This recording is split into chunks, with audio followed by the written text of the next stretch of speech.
Detective Morales had a rule. If you can't find the person, follow the money.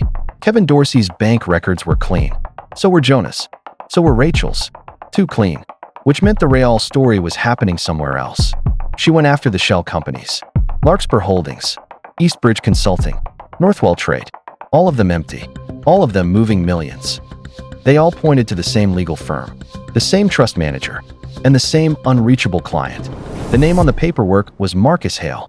There was no criminal record, no lawsuits, no scandals, no real history before 15 years ago. It was as if he had stepped into existence already complete. Morales tried to get a warrant. She was told she didn't have enough. She tried federal agencies. They told her to stop asking questions. That's when she understood something important. She wasn't investigating a crime. She was trespassing. At the same time, Peter Locke was building his own board, with the same faces, but very different goals. He didn't care about Daniel's team anymore. He cared about who else might be watching. And that's when he realized something uncomfortable. Someone else had touched the system. Someone inside. Not a thief. Not an outsider. An architect. Daniel Crowe was no longer a suspect. He was a problem. Meanwhile, Daniel received a message. No sender. No words. Just coordinates. He didn't tell the police. He didn't tell Morales. He went alone. The location was an empty warehouse by the river. Inside, he found something worse than a threat. He found proof. Photos, documents, and a video. The video showed Jonah Reed, alive, being questioned by Peter Locke. The timestamp was from 3 days ago, which meant the body in the river wasn't Jonah, and that meant someone had staged a death. And the case Morales was building was based on a lie. If the body in the river wasn't Jonah, then someone had wanted it to be.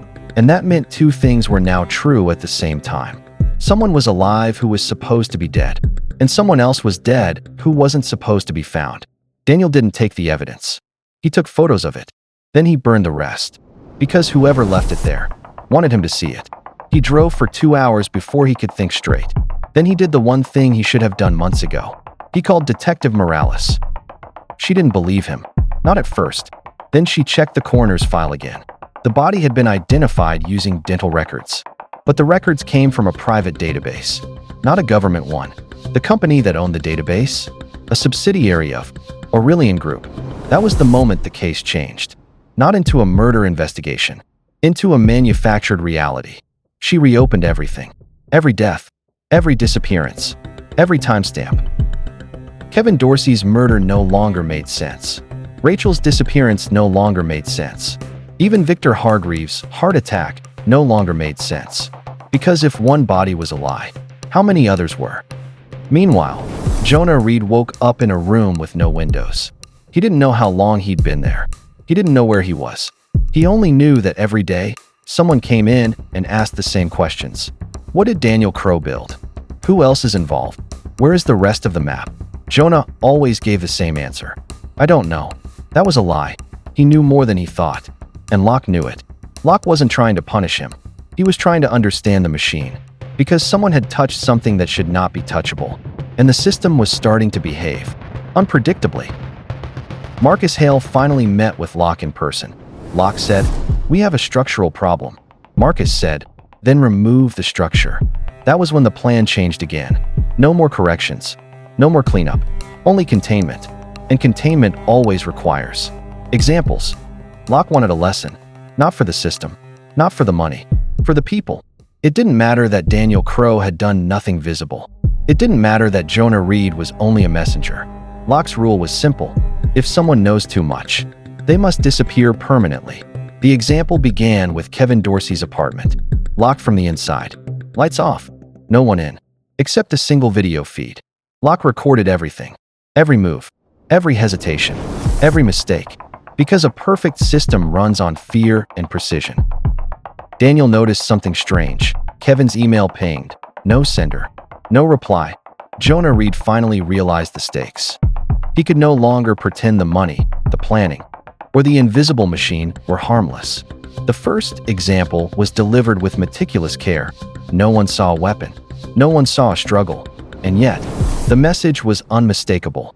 Step out of line, and you vanish. Morales didn't know the person's identity yet. She only knew the pattern. The same black car had been in the area. The same shell companies were active. The same network. The people who disappeared weren't random. They were touchpoints.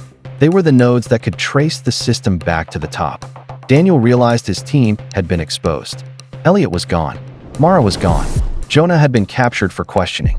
And Rachel, she remained unaccounted for. He understood then. The first example wasn't a mistake. It was a warning. And the machine, it had teeth. Locke's point was clear. You can build a system inside ours. But if we want to, we will erase it. And you with it. And somewhere across the city, Detective Morales began to see it. The timeline fractured.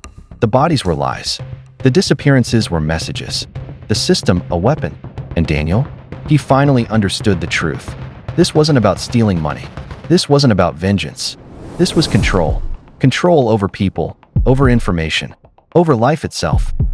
By this point, the city was holding its breath. Not literally, but in every shadow, in every empty apartment, in every flickering streetlight. Someone was watching. Detective Elena Morales had started sleeping in her office. Files stacked high, coffee cups everywhere. She wasn't chasing bodies anymore. She was chasing a system that didn't exist on paper. Daniel Crow wasn't sleeping either.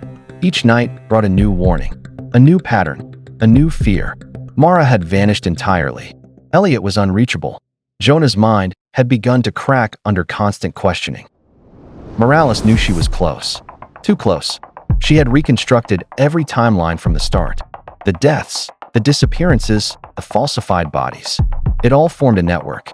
She noticed something horrifying. The timelines were designed to confuse even the investigator. Every event seemed to contradict itself. Every disappearance suggested multiple truths. Daniel realized something else. The warnings, the examples, the disappearances, they weren't random. They were calculated, and they were preparing him. Jonah had started speaking in fragments. At first it was whispers, then short sentences, then incoherent ramblings. Each one hinted at the system's core. Morales finally got a tip. A financial transfer. A date. A location. She followed it. She found a warehouse. Empty. Except for one camera, pointed at nothing. Or at everything. Daniel arrived at the same location. The coordinates from the mysterious message. He wasn't sure why he was drawn here. Only that he had to be. Inside, a single table. On it, files, photos, and a laptop playing a video. Jonah's voice echoed faintly from the speakers. The video showed Mara. Safe, alive. And a warning. The next move will cost you more than you imagined. Daniel understood then. This was no longer about hiding money. No longer about disappearing people. It was about psychological domination. And Detective Morales? She had finally seen the connection. Not the people, not the events. The pattern itself. A system of control.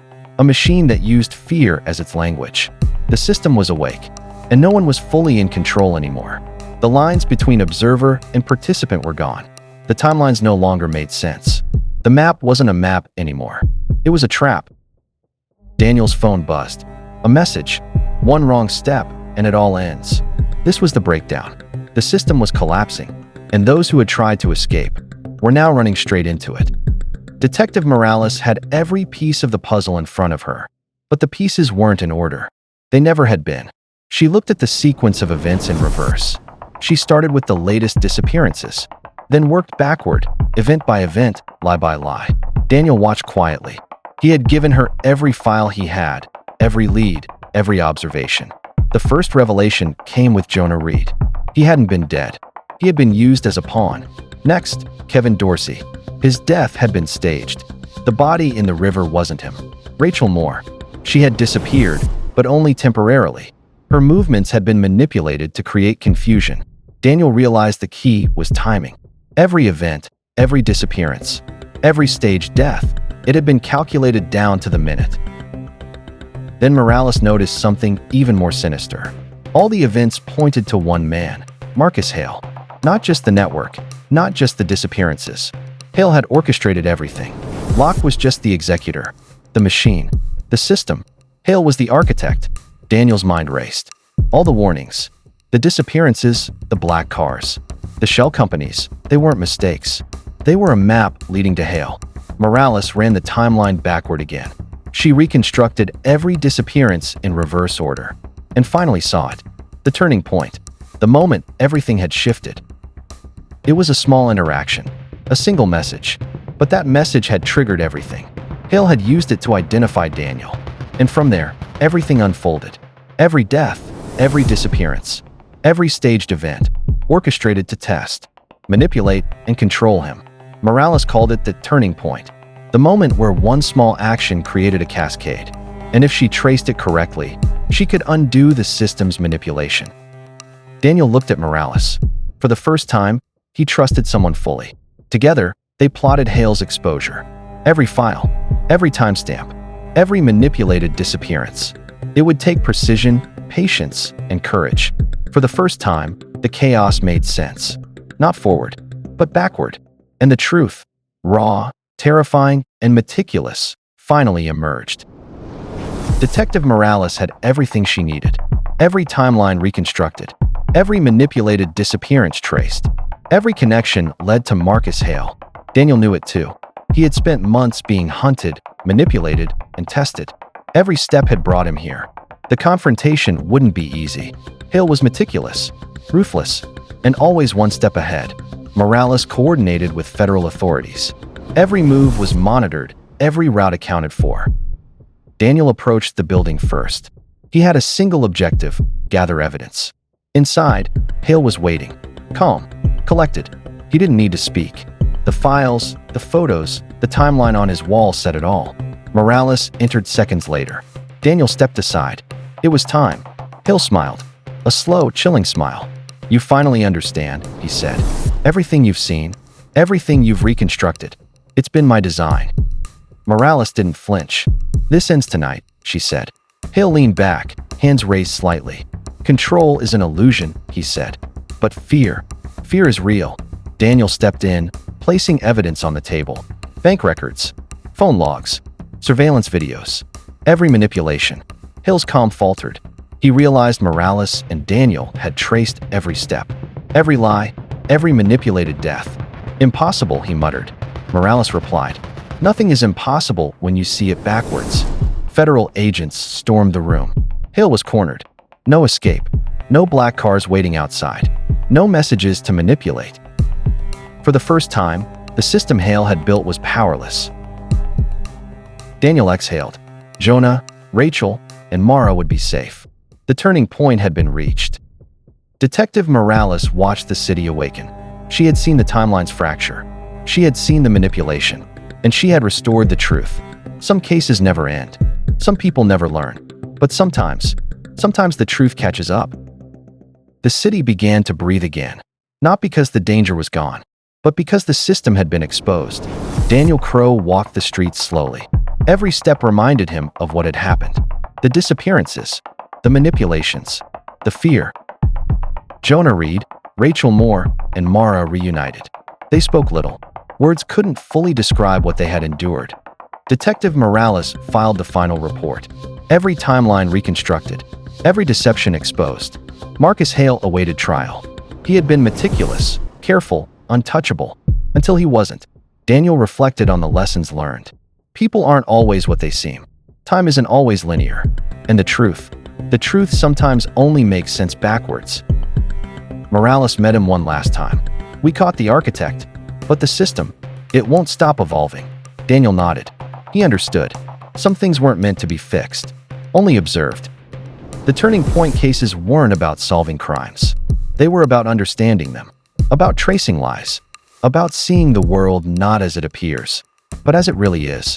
And for those who survived, the lesson was clear. Every action leaves a trace.